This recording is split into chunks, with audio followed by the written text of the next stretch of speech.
Iran में एहतजाज की आग बढ़ती जा रही है, वसी तर होती जा रही है। आखिर इसके पीछे की वजूहात क्या है? क्यों ईरान की आवाम और ताजिर तबका सड़कों पर उतरा है? इस पूरे एहतजाज के पीछे की कहानी क्या है, आपको बताने के लिए हाजिर हैं हम। आदाब, इस्तकबाल है आपका। मैं हूं आपके साथ सना वारिस। वो ईरान जो अमेरिका और इसराइल को अपने घुटने पर झुकने के लिए, झुकाने के लिए मजबूर करता रहा, मजबूर यहाँ तक कि कर दिया, उस ईरान के अंदर खाने क्या चल रहा है? आखिर ईरानी अवाम और ईरानी ताजिर क्यों इकट्ठा होकर एहतजाज कर रहे हैं? यहाँ तक कि सिक्योरिटी एहलकारों को निशाना बनाया जा रहा है। इसके पीछे की वजूहात क्या है, आपको बताएंगे इस वीडियो के जरिए। तेहरान के करीब चाकू के हमले में पुलिस एहलकार हलाक हो गया। जैसा कि हमने आपको बताया कि शिद्दत का प्रदर्शन चल रहा है कि लोग जो सड़कों पर उतर रहे हैं वो पुलिस एहलकारों पर भी हमला कर दे रहे हैं। और ईरान में ये सिलसिला जो है एहतजाज का, वो 12वें रोज में दाखिल हो चुका है। यानी 11 रोज एहतजाज के मुकम्मल हो चुके हैं। 12वें रोज में सिक्योरिटी एहलकारों को एहतजाजी मुजाहिरीन ने निशाना बनाना शुरू कर दिया। ईरान के दारुल हुकूमत तेहरान के करीब होने वाली बदअमनी के दौरान एक ईरानी पुलिस एहलकार चाकू के वार से हलाक हो गया। मकामी ज़राए अबलाग के मुताबिक ये वाक़या ऐसे वक्त पेश आया जब महंगाई के खिलाफ, देखिए इस पूरे एहतजाज के पीछे की वजह महंगाई है। मकामी ज़राए अबलाग के मुताबिक ये वाक़या कहा जा रहा है कैसे वक्त पेश आया जब महंगाई के खिलाफ एहतजाजी मुजाहरे अपने 12वें रोज में दाखिल हो चुके हैं। खबर रसां एजेंसी के मुताबिक शाहीन दहकान नामी पुलिस एहलकार जो तेहरान के मगरिब में वाक़ शहर मलारद में तैनात था, चंद घंटे कबल उस वक्त कत्ल हुआ जब वो इलाके में जारी बदअमनी पर काबू पाने की कोशिश कर रहा था। यानी लोगों को मुंतशिर कर रहा था, लोगों को वहाँ से हटा रहा था, एहतजाजी मुजाहिरीन को कंट्रोल कर रहा था। उस दौरान उस पर हमला कर दिया गया। एजेंसी ने बताया है कि हमलावरों की शिनाख्त के लिए तहक़ीक़ात जारी है।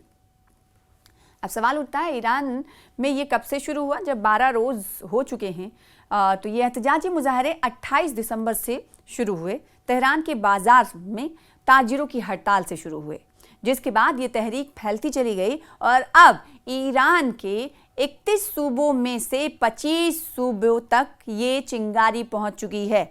मुजाहिरों का मरकज़ खास तौर पर मुल्क का मगरबी हिस्सा है, जहां कुर्द और लुर अक़लियतों की बड़ी आबादी रहती है। बुध के रोज़ भी ईरान के मुख्तलिफ शहरों में नए मुजाहरे किए गए, जिनमें बाज़ मकामात पर तशद्दुद के वाक़यात पेश आए और सिक्योरिटी फोर्सेस के 2 एहलकार हलाक हुए। ये सब कुछ उस वक्त हो रहा है जब सदर मसूद पेज़ेश्कियान हालात को पुरसुकून करने की कोशिश कर रहे हैं। मंगल के रोज़ पहली मरतबा तेहरान के वस्त में भी झड़पें हुई। हालांकि उससे कबल दारुल हुकूमत में सिर्फ शाम के वक्त महदूद इज्तिमात देखे जा रहे थे और कोई बड़ा वाक़या तो नहीं पेश आया था। लेकिन खबर रसां एजेंसी के मुताबिक सरकारी अदाद-ओ-शुमार और मीडिया रिपोर्ट्स की बुनियाद पर यह एहतजाजी तहरीक कम अज़ कम 50 शहरों तक फैल चुकी है। 21 सूबे और 50 शहरों तक ये एहतजाजी मुजाहरा फैल चुका है, जिनमें ज़्यादातर छोटे और दरमियाने दर्जे के शहर शामिल हैं, बिलखसूस मगरबी इलाकों में। सरकारी ज़राए के मुताबिक अब तक इन मुजाहिरों के दरमियान कम अज़ कम 15 अफराद हलाक भी हो चुके हैं, जिनमें सिक्योरिटी फोर्सेस के एहलकार भी शामिल हैं। दूसरी जानिब इंसानी हुकूक की तंजीमों का कहना है कि 8 सूबों में कम अज़ कम 27 मुजाहिरीन सिक्योरिटी फोर्सेस के हाथों मारे गए हैं, जबकि 1000 से ज़्यादा अफराद को हिरासत में लिया गया है।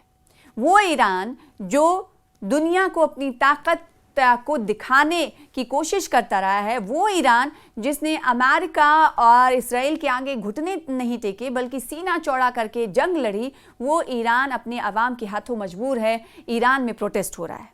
सदर पेज़ेश्कियान, जिन्होंने एहतजाज के आगाज़ से निस्बतन मोहतात और मुतदल मौक़िफ़, बैलेंस मौक़िफ़ अपनाया हुआ है, उन्होंने बुध के रोज़ सिक्योरिटी फोर्सेस पर जोर दिया कि वो मुजाहिरीन के खिलाफ किसी किस्म की कार्रवाई ना करें और पुरअमन एहतजाज करने वालों और बदअमनी फैलाने वालों में फ़र्क करें। ये बात खबर रसां एजेंसी ने नायब सदर बराए इंतज़ामी उमूर मोहम्मद जाफ़र क़ायम पनाह के हवाले से नकल की। इसी दौरान ईरानी फ़ौज के कमांडर अमीर हातमी ने अमेरिका और इसराइल के खिलाफ सख्त लहजा इख्तियार किया। ये रद्द अमल अमरीकी सदर डोनाल्ड ट्रंप की उन धमकियों के बाद सामने आया है, जिनमें उन्होंने मुजाहिरीन की हलाकत की सूरत में ईरान के खिलाफ फ़ौजी मुदाखलत का इंदिया दिया था। نیز اسرائیلی وزیر اعظم بنیامین نتنیاہو کی جانب سے مظاہرین کی حمایت کے بیان پر بھی ایرانی قیادت نے ناراضگی کا اظہار کیا ہے۔ حاتمی نے کہا ہے کہ تہران ان بیانات کو کھلی دھمکی سمجھتا ہے اور خبردار کیا کہ اگر دشمن نے کوئی غلطی کی تو ایران اس سے کہیں زیادہ سخت جواب دے گا، جیسا کہ جون میں اسرائیل کے ساتھ 12 روزہ جنگ کے دوران دیکھا گیا تھا۔ اس میں امریکہ نے ایرانی جوہری تنصیبات پر حملے کیے تھے، وہ حملے جسے آپریشن ہیمر کے تحت امریکہ نے اسرائیل کا سمرتھن، اسرائیل کی حمایت کرتے ہوئے ایران پر کیے تھے، اور 3 جوہری تنصیبات پر حملہ کیا گیا تھا جو کہ ایران کا دل مانا جاتا ہے۔ تو ایک بار پھر سے جب امریکہ اور اسرائیلی وزیر اعظم بنیامین نتنیاہو کی طرف سے ملک کے اندر یعنی ایران میں جو چل رہی احتجاج ہے اس کے پیش نظر رد عمل کا اظہار کیا گیا اور فوجی کارروائی کی بات کہی گئی، تو 2 ٹوک الفاظ میں ایرانی لیڈروں کی طرف سے یہ کہا گیا ہے کہ آپ نے اگر کچھ غلطی کی تو آپ کو جب جون میں جس طرح سے 12 روزہ جنگ ہوئی تھی اس شکست کا سامنا کرنا پڑا تھا، ویسے ہی شکست کا سامنا کرنا پڑے گا۔ یعنی ایران یہ کہنا چاہتا ہے کہ آپ اپنے گھر کی دیکھیں، ہم اپنے گھر کے معاملات کو سلجھا لیں گے، کسی باہری کو اس مسئلے میں پڑنے کی ضرورت نہیں ہے۔ تو ایسے میں ایک دھچکا تو ہے ایران کے سامنے، وہ یہ کہ وہ ایران جس نے اپنی طاقت اور حکمت کے چلتے دنیا کے سامنے اپنی جو موجودگی ہے اسے کہیں نہ کہیں گہرے لفظوں اور اس کے گہرے معنی بتائے تھے، تو کہا یہ جا سکتا ہے کہ آج وہ ایران اپنے ہی لوگوں کے ہاتھوں مجبور ہے، اپنے ہی لوگ ایران کے خلاف، ایرانی سرکار کے خلاف اس وقت احتجاج کر رہے ہیں۔ اس بیچ بڑی بات یہ ہے کہ جو ایران کے سرپرست اعلیٰ ہیں علی خامنائی، ان کی طرف سے اس حوالے سے ابھی تک کوئی بیان سامنے نہیں آیا ہے۔ اس پر بھی نظر بنی ہوئی کہ آخر وہ عوام سے کیا کچھ کہتے ہیں، کیونکہ جب ہم نے دیکھا تھا 12 روزہ جنگ چلی تھی امریکہ اور اسرائیل دونوں کے ساتھ ایران کی، تو اس وقت ہم نے دیکھا تھا کہ آئے دن سپریم لیڈر آیت اللہ خامنائی